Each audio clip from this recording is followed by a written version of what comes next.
시청자 여러분께 문화 인사드립니다. 현올TV 윤목사입니다. 예, 이번 주 특강도 화요 특강이죠. 예, 리마스터 영상인데요.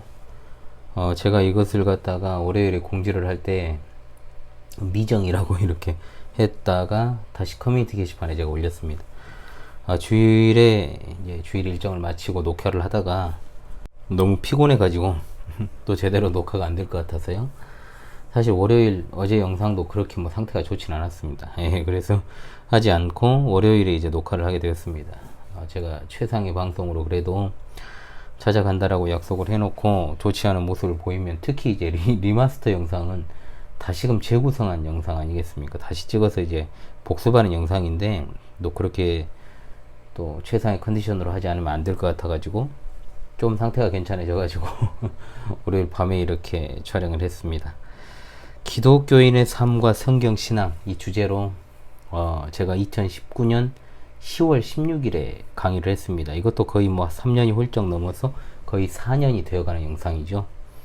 예, 저의 영적인 스승이신 남목사님의 또 스승님이 되시는, 제가 신학을 정립하는 데 가장 큰 도움을 받았던 조성만 박사님의 논문을 토대로 해서 제가 과거에 작성했던 강의입니다. 시간이 한참 흘렀어도 귀한 신앙 선배의 통찰은 변하지 않는다라고 생각을 하고, 제가 다시금 또한 처음에 강의한 이후에 한참의 시간이 흐른 지금 이 시점에 리마스터 영상을 또 올리려고 합니다. 여러분께 공지를 하나 드리도록 하겠습니다. 8월 1일이죠. 예, 8월 1일 화요일인데 다음 주, 이제 그 다음 주입니다. 자, 화요 특강이 없습니다. 그날부터 이제 여름 사역이 시작되는 때인데요. 제가 다음 주 화요일 25일 강의는 리마스터가 아닌 영상을 좀 올려볼까 그렇게 생각을 하고 있습니다. 아직 뭐 확정은 아닙니다만. 그리고 그 다음 주 1일은 방송이 없다는 거 제가 말씀을 좀 드리겠습니다. 그래서 아무래도 좀 영상 올리는 거 쉽지 않을 것 같아서요. 여름 사역 기간에도 제가 영상을 빠뜨리지 않고 올렸었습니다. 그래도 이번에는 좀 유도리 있게 좀 진행을 해야 되겠다라는 생각을 해서요. 이제 그 점을 여러분들이 기억해 주시고, 오늘 리마스터 기독교인의 삶과 성경신앙을 시작하도록 하겠습니다. 자, 이 주제를 통해서 제가 여러분들에게 말씀드리고자 하는 내용은 명확합니다. 교회를 무너뜨리려는 일루미나티의 무서운 계략이 얼마나 위협적으로 우리에게 다가오고 있습니까? 이 시대 우리가 참된 기독교에 속한 성도로서 어떤 삶을 살아가야 될 것인가, 여기에 대한 질문에 대해서 조성만 박사님의 논고인 기독교인의 삶과 성경신학을 제가 요약 정리해서 또한 덧붙여서 또 여러분들에게 필요한 내용으로 소개를 하도록 그렇게 했습니다. 그리고 다음번 리마스터 영상에서는 성도의 물질관에 대해서도 한번 다루는 시간이 있을 것 같습니다.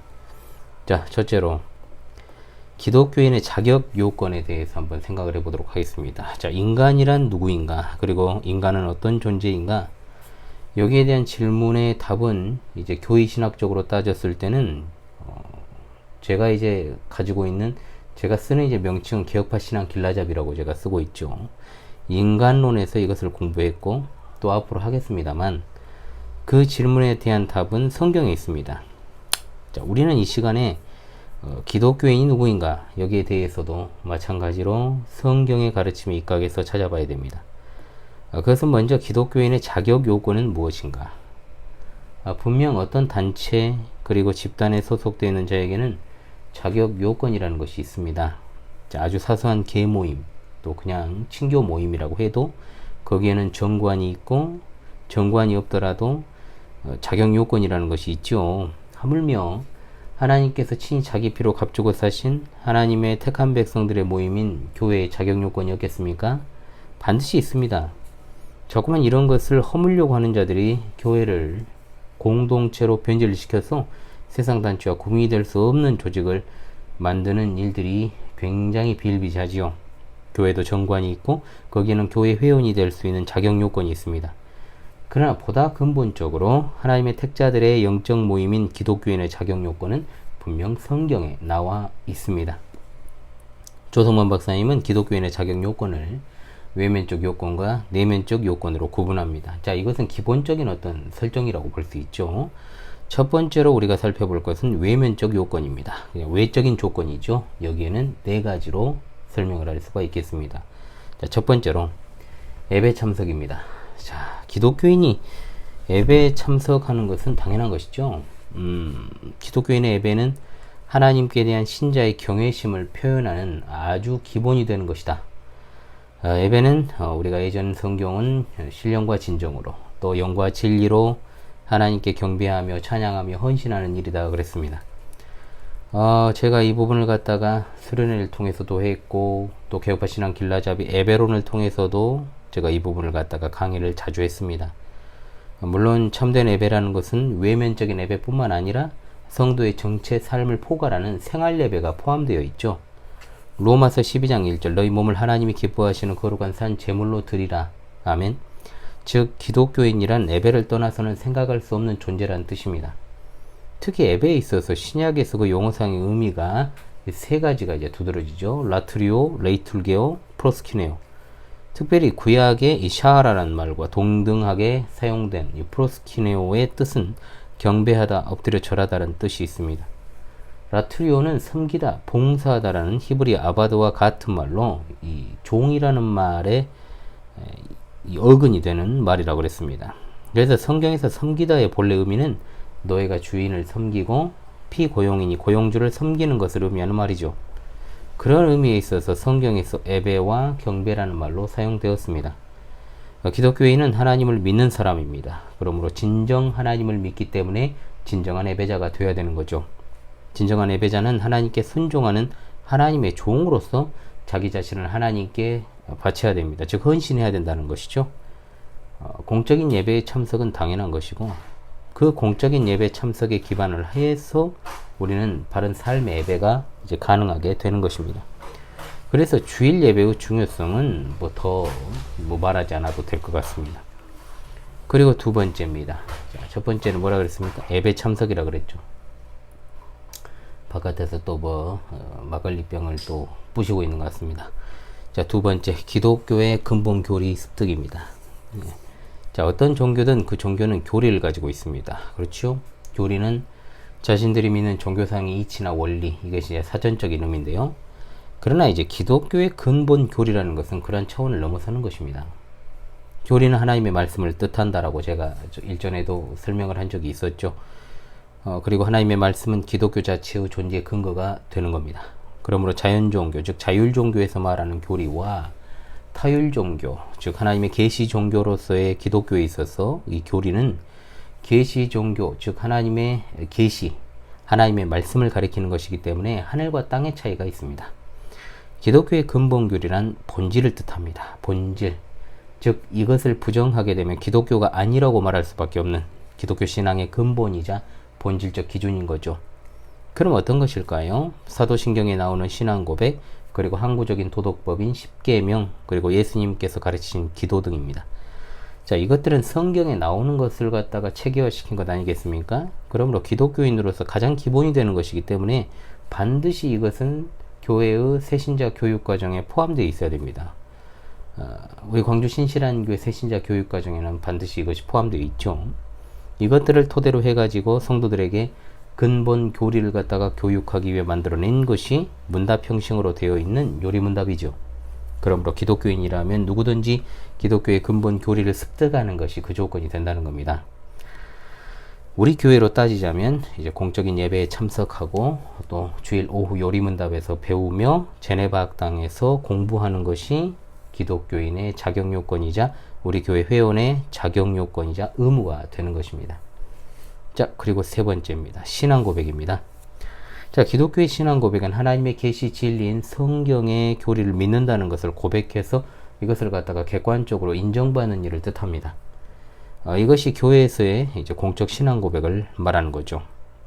초창기 초대교회 때는 사도신경을 초대교회 이후 이제 초창기 교회가 다 그랬습니다. 사도신경을 세례에 앞서 가르치는 필수 과정으로 두었다는 거죠. 사도신경이 무엇입니까? 성삼위일체 하나님께 대한 고백이요. 또한 성경이 성삼위 하나님의 구원의 작정과 섭리사이기 때문에 반드시 성삼위일체 하나님께 대한 신앙 고백을 습득하고 믿고 바르게 고백하는 것이 중요하지 않겠습니까? 그러므로 이것에 기초해 가지고 우리 광주 신실한 교회는 본 교회의 회원이 고백해야 될 자체적인 5대 신앙 고백이 있는데 여기서 좀 소개를 해 드리도록 하겠습니다. 서문은 이렇게 시작을 합니다. 전지전능하시며 온 천지 만물을 창조하시고 영원토록 다스리시는 하나님 아버지를 내가 믿습니다. 하나님께서 부르시거나 또는 우리 주 예수 그리스도께서 다시 오시는 그날까지 이 믿음의 고백을 계속 지키며 살아갈 수 있도록 하나님의 선하시고 거룩하신 계획에 따라 인도하시며 보호하여 주시기를 간절히 바라나이다. 자, 서문으로 시작을 하고요. 자, 5대 신앙 고백의 첫 번째입니다. 우리는 신구약 성경 66권이 원저자 되시는 성령님에 의해 완전히 축자적으로 영감된 절대무오한 하나님의 말씀을 믿으며 신앙과 생활의 유일한 법칙임을 믿습니다. 첫 번째. 두 번째. 우린 전지전능하시며 무소부지하시고 우주와 만물을 창조하시고 주관하시는 하나님의 섭리와 주권을 절대적으로 믿으며 선한 자와 악한 자를 공의로 판단하시는 성삼일체 하나님을 믿습니다. 자, 두 번째고요. 세 번째 고백입니다. 우리는 개혁파, 갈빈주의, 개혁교회 신학 사상을 계승하고 근본주의, 즉 보수주의가 믿었던 다음의 교리를 믿습니다. 그 교리라는 것은 첫째, 성경이 하나님의 말씀인 것과 둘째, 예수 그리스도께서 동정녀 마리아로부터 탄생하심과 셋째, 예수 그리스도의 대속사역을 믿으며 넷째, 그리스도의 육체적 부활을 믿으며 다섯째, 예수 그리스도의 역사적인 재림하심과 그분의 신성과 이적을 확실하게 믿습니다. 아멘. 그리고 네 번째 고백입니다. 우리는 웨스트민스터 신앙고백서가 이 땅에서 가장 체계적으로 하나님의 말씀을 정리해 놓은 신앙고백서임을 인정하며 장로교의 12신조와 장로교회 교회 제도가 완벽 무결하진 않으나 가장 성경의 바탕을 둔 정치제도임을 믿습니다. 자, 그리고 다섯 번째 신앙고백 하죠. 우리는 사도신경을 믿으며 도르트 신조가 하나님의 말씀에 근거를 둔 교리임을 믿습니다. 첫째, 전적 타락. 우리를 포함한 모든 인간은 죄로 말미암아 영적인 방향 감각을 상실하였고 이미 영적으로 죽어 하나님을 찾을 수 없게 되었음을 믿습니다. 둘째, 무조건적 선택. 하나님께서 조건 없는 사랑으로 그중 일부를 구원해 주셨으며 구원은 인간의 선행으로 이룰 수 있거나 이루어지는 것이 결코 아니며 오로지 하나님의 은혜임을 믿습니다. 셋째, 제한적 속죄. 하나님의 절대적인 주권으로 택함받은 자와 버리기로 작정하신 자가 나누어져 있음을 믿습니다. 넷째, 불강력적 은혜. 하나님께서 주신 은혜를 인간 스스로 선택하거나 거절할 수 없으며 억지로 받는 구원이 아니라 기쁨으로 받도록 성령께서 이끄심을 믿습니다. 다섯째, 성도의 견인. 하나님께서 한 번 주시기로 작정한 구원은 영원하고 확정적인 것이어서 어떤 상황 또는 인간의 의지에 의해 변동되는 것이 아님을 믿습니다. 아멘. 자, 이 다섯 가지 신앙 고백을 철저하게 믿는 이가 본 교회의 회원의 자격이 있습니다. 그래서 어디에서 뭐 이명을 오시든 간에 뭐 이명, 요즘 누가 이명서 가지고 옵니까? 그냥 자기 마음대로 옮기잖아요. 어떤 교파, 교단적 신앙의 배경을 가지고 계시든 상관없이 이 신앙 고백을 철저하게 믿음을 고백하지 않으면 본교회 회원 자격이 없습니다. 개혁 장로 교회가 반드시 믿어야 될 것들이기 때문에 이것은 헌법적으로도 위배되는 게 아니에요. 뭐 그냥 독특한 어떤 광주 신실한 교회만의 어떤 신앙 고백이 존재하는 것이 아님에도 불구하고 이것이 정상적으로 이루어지는 것이 거의 없기 때문에 자체적으로 제가 처음에 2014년도부터 이 신앙 고백을 만들어서 교회 설립의 기치로 두었던 것입니다. 예. 이와 같은 교리들은 성경에서 나오는 것이죠.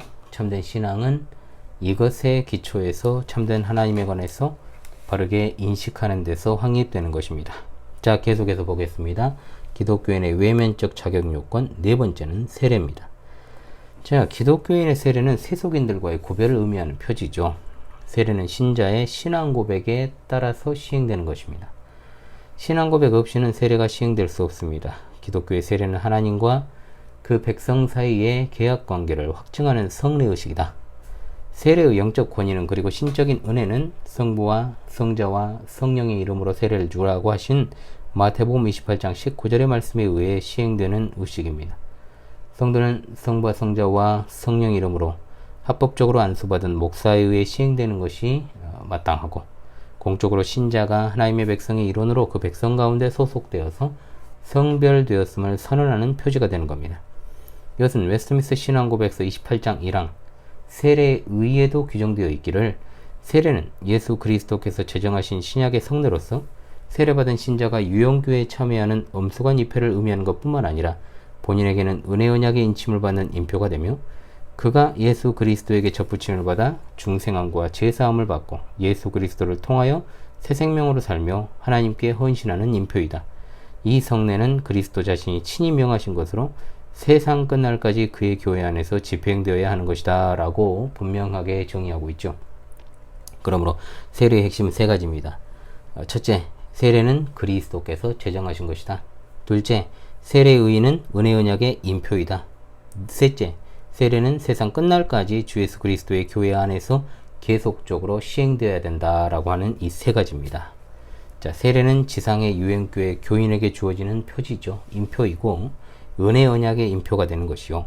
죄사함의 인표이자 중생된 자의 인표이며 예수 그리스도를 믿음으로 말미암아 새 생명을 얻은 인표이고 하나님께 헌신하는 인표다라고 할 수 있게 되는 겁니다. 자, 여러분 정리를 잘 하셨습니까? 지금까지 기독교인의 자격 요건 가운데 외적인 조건, 즉 외면적인 요건이었고 이제 내면적인 요건을 한번 살펴보도록 하겠습니다. 또 중요한 내용이겠죠, 여러분. 여기서는 제가 인간론과 구원론에서 다루었던 부분들이 많이 있습니다만 내면적 요건의 가장 첫 번째는 뭐겠습니까, 여러분? 당연히 중생입니다. 거듭남이죠. 성경에서 말하는 인간은 모두가 다 죄인입니다. 이 인간이 죄인의 멍에를 벗기 위해서는, 즉 구원받기 위해서는 그것이 절대로 자력으로는 불가능하고 오직 하나님의 주권에 의해 그가 거듭날 수 있다라고 하는 것이 성경의 가르침입니다. 요한복음 3장 4절로 8절의 말씀에 예수님께서 니고데모에게 하신 말씀에서 이것이 잘 드러나고 있죠. 니고데모가 이르되 사람이 늙으면 어떻게 날 수 있사옵나이까? 두 번째 모태에 들어갔다가 날 수 있사옵나이까? 예수께서 대답에 이르시되 진실로 진실로 내게 이르노니 사람이 물과 성령으로 나지 아니하면 하나님의 나라에 들어갈 수 없느니라. 육으로 난 것은 육이요 영으로 난 것은 영이니 내가 내게 거듭나야 하겠다는 말을 놀랍게 여기지 말라. 바람이 임의로 불매 내가 그 소리는 들어도 어디로 와서 어디로 가는지 알지 못하나니 성령으로 난 사람도 다 그러하니라. 아멘. 자, 이 말씀이 의미하는 바는 인간이 새롭게 되는 것은 인간의 노력으로는 불가능하고 오직 성령으로만 가능하다라고 말씀하고 있는 겁니다. 하나님의 부르심을 받은 사람은 성령의 사역으로 인하여서 심령의 변화에 어떤 모든 것들이 생겨난 것이죠.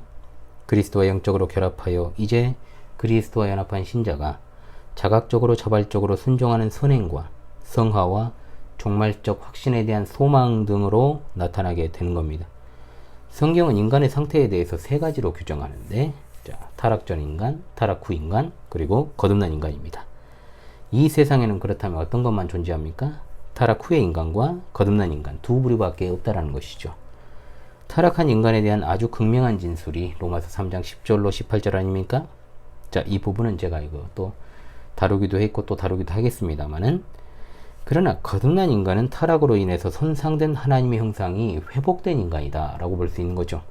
에베소서 4장 24절에 인간이 의와 거룩과 지식에 있어 하나님의 형상대로 창조되었다라는 사실을 분명하게 말씀하는데, 여기서 말씀하는 의라고 하는 것은 하나님의 뜻에 완전하게 적극적으로 순종하는 것을 의미하고, 거룩이라는 것은 도덕적으로 완전한 것을 뜻하며, 지식이라고 하는 것은 하나님의 뜻을 분별하며 지각하는 것을 뜻합니다.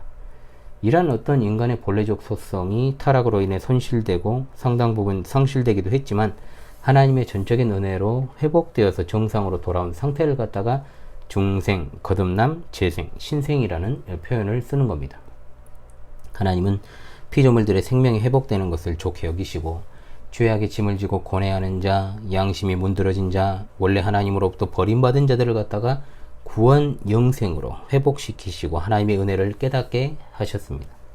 자, 이제 두 번째입니다. 내면적 요건 두 번째는 확신적 신앙입니다. 자, 확신적 신앙은 이제 구원의 확신이라고도 우리가 말할 수 있겠습니다만은, 하나님의 뜻이 무엇인지를 확실히 아는 것으로부터 우리는 구원의 확신을 가질 수 있게 되는 거죠. 신자가 하나님의 뜻을 아는 길은 오직 하나님의 말씀으로 인한 것 뿐입니다.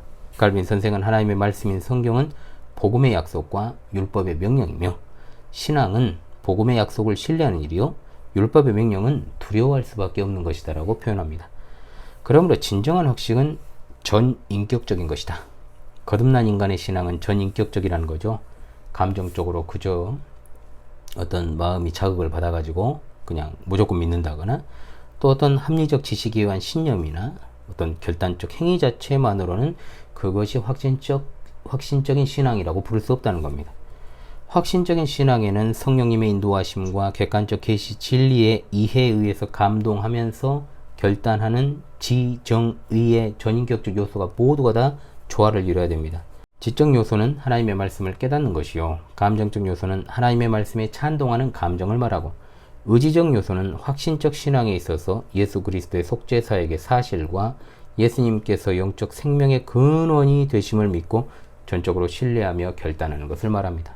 지식만으로는 뭐가 됩니까? 주지주의에 빠질 수 있고, 감정만으로는 신비주의에 빠질 것이고, 의지만으로는 율법주의에 빠지는 겁니다. 모든 이단들은 이러한 요소들 가운데 한편에 빠져 있다는 것을 여러분들이 주목하면 왜 그런 이단들이 어떤 모습으로 준동을 했는지를 파악할 수 있게 되는 겁니다. 이런 어떤 확신적 신앙은 신구약 성경 66권을 통해서 육성되는 것입니다. 교회는 신자에게 신앙을 심고 신앙을 육성하고 결실을 맺게 하는 아주 귀중한 토양이자, 목사는 물을 주고 걸음을 주고 관리하는 일을 주인에게 부여받은 한 명의 일꾼입니다. 그러므로 이런 어떤 확신적 신앙은 일시적이지 않고 영구적인 것입니다. 즉, 한번 주어졌다가 소멸되는 것이 아니라는 거죠. 구원의 확신, 즉 확신적 신앙이 없이 감정적으로 또는 자신의 신념을 근거로 해서 신앙하는 사람의 신앙은 그야말로 바람 앞에 촛불과도 같은 것이요, 양은 냄비에서 끓는 물과 같은 것이므로 쉽게 꺼지고 쉽게 식어버린다라는 특징을 가지고 있습니다. 히브리서 6장 4절로 6절은 일시적인 신앙이 어떤 것인지를 잘 소개하죠. 야고보 사도는 죽은 믿음이라고 표현합니다. 이것들은 모두가 다 거짓 신앙입니다. 그러므로 참된 신앙은 참으로 많은 우여곡절을 겪게 되는 것이며 순탄하지 않습니다. 반면 절대로 그것은 소멸되지 아니하죠. 또한 주관적인 체험이 없으면 참된 신앙이 아니라고 주장하는 자들이, 또는 열매가 없으면 구원받은 것이 아니라는 주장을 펼치는 자들이 있는데 조심해야 됩니다. 우리가 결코 잊지 말아야 할 것은 신앙 자체가 하나님의 행위라는 것을 잊지 마십시다. 시작부터 끝까지 하나님의 사역입니다. 거기에 밑바탕을 두고 성도는 늘 끊임없이 확신적 신앙이 무르익어갈 수 있도록 말씀과 기도에 힘써야 되는 겁니다. 내면적 요건의 세 번째는 바로 성화입니다. 성화. 자, 성화는 성령의 사역에 의해 기독교인이 거룩해지는 변화의 모습을 말하죠. 성령은 그리스도의 속죄 사역의 효과를 죄인에게 현실적으로 적용하십니다. 성화의 행위자도 하나님이시오, 인간은 의식적으로 행동하게 되는 겁니다. 성령께서는 지속적으로 인간의 내면적 부패를 깨끗하게 하시고 죄인으로 하여금 죄를 멀리하고 점점 더 성결하게 살게 하시며 전인격적으로 하나님의 형상을 회복하게 하시고 또한 하나님의 뜻에 따라 선한 일을 할 수 있게 하십니다. 성화는 결국 이제 부활을 통해서 완성이 되는 겁니다. 우리는 죽을 때까지 그러므로 성화되어가는 존재입니다. 자, 이상 기독교인의 외면적, 내면적 조건을 살펴봤습니다. 자, 기독교인이 외면적 조건만을 가지고 있고 내면적 조건이 없다라고 하면 그야말로 무엇입니까? 형식주의자죠. 이른바 위선적 유사 그리스도인이라고밖에 볼 수 없습니다. 우리는 그런 어떤 이중적 종교인이 되어서는 결코 안 될 것입니다. 외면교와 내면이 조화를 이루는 그야말로 외강, 내강의 삶을 살아가는 참된 그리스도인으로서 여러분 살아가시길 바랍니다. 예, 그 다음으로 이제 우리가 살펴볼 것이 기독교인의 삶입니다. 삶.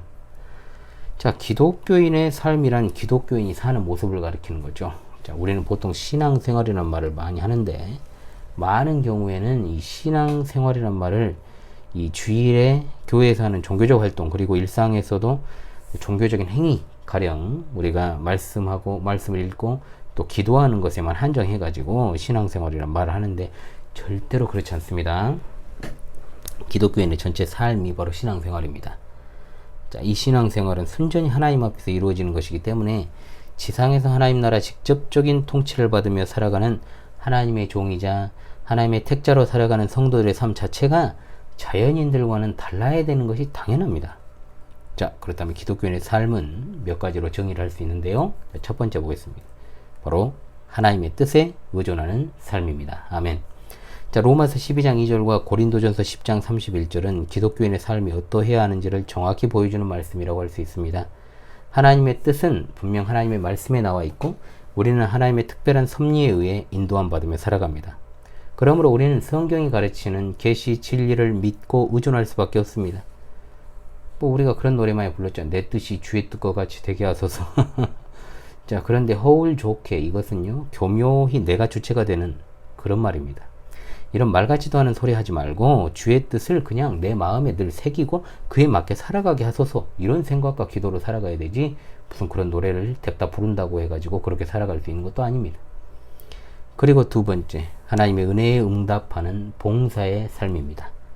자, 로마서는 12장부터 구원받은 성도의 삶에 있어 실천편이라고 로마서를 갖다가 이렇게 분리를 할 때 그렇게 여러 번 제가 말씀을 드렸습니다. 그러므로 그리스도인의 삶은 하나님이 예수 그리스도를 통해서 주신 구원에 감격하는 그야말로 봉사의 삶이어야만 하는 것입니다. 기독교의 봉사라는 개념은 사회봉사적 측면에서 말하는 내가 무엇인가를 주도해서 하는 개념 아닙니다. 기독교에는 언제나 하나님께서 그 중심에 계십니다. 그러므로 봉사의 주체도 내가 아닙니다. 하나님이 나를 사용하시는 겁니다. 이 개념으로 우리가 반드시 살아가야 됩니다. 즉 하나님께 쓰임받는 것이 봉사고, 이것은 하나님께 먼저 내가 헌신하는 것으로 나타나고, 그 하나님께 대한 헌신, 그것이 이웃사랑으로, 이웃봉사로 자연스럽게 나타나는 거죠. 이것의 선후관계가 틀어지면요, 그것은 기독교의 봉사가 아닙니다. 그저 자연인들이 말한 사회봉사, 자기만족을 위해서 하는 것이 될 수도 있는 거예요. 절대로 선후관계, 전제 조건이 잘못되면 안 됩니다. 세 번째입니다. 그리스도를 본받는 삶입니다. 간단한 원리죠. 바울 사도는 에베소서 5장 1절로 2절에서 하나님을 본받는 자가 되라 이렇게 말하고 있고, 또한 빌립보서 2장 5절에서 그리스도의 마음을 품으라고 말하며, 예수님은 친히 그의 제자들에게 본을 보이셨다라고 했습니다. 즉 선생된 자들은 제자들에게 본이 되어야 되지 않습니까? 제자는 그리고 선생의 본을 받는 것이 마땅합니다. 그리스도께서 신자들, 즉 성도들의 본이 되셨기 때문에 그리스도의 제자인 성도들은 그리스도의 본을 받아 실천하는 것이 마땅하지 않겠습니까? 제자의 도리는 선생의 본을 받는 것입니다. 세상 원리도 그러할진데 우리의 선생님은 다름 아니라 나를 위해 십자가에서 죽으심으로 대속하신 예수 그리스도, 우리 하나님이신데 어찌 우리가 본을 받지 않을 수가 있겠습니까? 자, 네 번째입니다. 그리스도의 종의 삶입니다. 종의 본분이 뭡니까 여러분? 주인에게 순종하는 것입니다. 종이 주인에게 순종하는 것은 본분입니다. 순종이 없는 종은 종이 아니죠. 기독교인 모두가 다 종입니다. 그리스도의 종입니다. 하나님께, 그리스도께 순종하지 않는 자는 하나님의 종, 그리스도의 종 아닙니다. 빌립보서 2장 8절에 그리스도는 자기를 낮추시고 죽기까지 복종하셨다라고 했습니다. 사람보다 하나님께 순종하는 것이 마땅하다라고 사도행전 5장 29절에 말하죠. 기독교인들은 하나님의 뜻과 명령에 순종해야 마땅합니다. 순종과 겸손은 그야말로 기독교인의 미덕입니다. 하나님의 뜻에 순종하지 않는 자의 심령은 강팍하여 온갖 자기의 추함을 드러냅니다. 중생한 그리스도인의 깨끗한 양심과 미덕은 하나님의 뜻과 명령에 온전하게 순종하는 것에서부터 나타나게 되어 있습니다. 자, 그리고 다섯 번째입니다. 공인으로서의 삶입니다. 자, 연예인이 공인이 아니냐 논란이 많죠, 여러분. 자, 왜냐하면 대통령보다 정부 관료들이나 국회의원들보다 오히려 연예인이, 그리고 스포츠 스타들이 오히려 엄격한 도덕적 잣대를 갖다가 들이받지 않습니까? 그것이 이제 우리나라의 어떤 사회적인 경향이기도 합니다. 웃기죠? 사실 웃긴 건데, 대중들에게 잘 알려져 있고 그들에게 영향을 끼칠 수 있는 사람은 공직에 있는 사람이든 아니든 상관없이 공인으로 분류하는 것이 지금 시점에서는 적절하다는 거죠. 물론 저는 이제 거기에도 동의하진 않습니다만, 그래도 영향을 끼칠 수 있다는 측면에는 공적인 행위자다라고 말할 수 있다는 겁니다. 그런데 여러분, 우리가 알아야 될 것은 뭐냐? 항상 이거 잘 쓰는 말입니다. 기독교인도 공인이다. 그냥 공인이 아닙니다. 공인 중에 공인입니다. 왜냐하면 기독교인은 개인이지만 또한 국민이고 사회인임과 동시에 하나님 나라 통치를 받는 하나님 나라 백성이기 때문에 공인인 겁니다.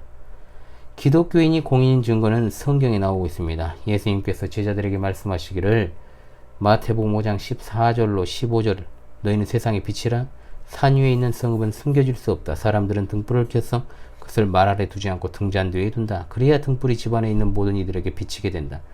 이와 같이 너희 빛을 사람들 앞에 비추어 그들이 너희 선한 행실들을 보고 하늘에 계신 너희 아버지께 영광을 돌리게 하여라 말씀했습니다. 이처럼 기독교인이 공인인 이유는 바로 빛이기 때문입니다. 자연인이나 기독교인이나 지상 생활에 있어서의 중복되는 영역은 바로 가정, 사회, 국가입니다. 그런데 기독교인은 교회가 들어가죠. 가정, 국가, 사회, 육적 관계에 의해 성립이 되지만 교회는 영적인 교통에 의해서 성립이 됩니다. 이것은 교회가 공동체가 아니라고 하는, 제가 그 말씀을 누차 드리는 것에 또 말씀을 드렸습니다. 가정에서나 국가나 사회에서 사람들은 모두가 다 공적인 사회성이나 도덕성이라는 공통점을 가지고 있습니다. 즉 기독교인은 기본적으로 공적 사회성과 도덕성을 함유하고 있어야 함과 동시에 그리스도인으로서의 그리스도의 향기를 어떤 경우에서든지 나타내는 공적 인간으로서 행동해야 한다는 사실을 망각해서는 안 된다는 겁니다. 교회는 혼잡하고 혼란한 세계 속에서 그야말로 성도들로 하여금 세상의 소금과 빛이 되어서 세상 사람들 앞에서 모본을 보여 그리스도의 사랑을 널리 보급함으로 아름다운 인간관계, 건전한 사회 이룩하는 데까지 나아가게 하는 그러한 역할을 수행해야 됩니다. 그럼에도 불구하고 지금 어떻습니까? 절대 다수의 현대 교회들 형태, 복음 전파의 첫 번째 목적인 죄인을 그리스도께로 나오게 하는 일, 즉 교회에 나오게 하는 일에 거기에만 모든 화력을 집중을 했다는 거죠. 첫 번째 목적은 시대가 흘러도 변하지 않는 것입니다. 그러나 지금 이 시대가 특별히 집중해야 되는 것은 이미 말씀드린 두 번째 목적, 즉 이 사회를 건전하게 변화시키는 일을 수행하는 것입니다. 그것은 여러분 어떤 거창한 게 아니에요. 교회가 어떤 사회적인 사업을 하는 것 이미 해왔잖아요. 그런다고 해가지고 교회가 욕을 안 먹습니까? 아니죠. 성도 개개인의 삶에서부터 출발한다는 겁니다. 하나님을 사랑한다라고 입술로 고백은 하지만 눈에 보이는 이웃에게 자비와 긍휼과 사랑을 베풀지 않는 것은 기독교가 아니죠. 분명 아니죠. 세상에 악화일로에 있을 때 과연 소망은 어디 있을까요? 인권단체에 있습니까? 아니면 훌륭한 사회적 독지가들의 후원이 계속 이어질 때입니까?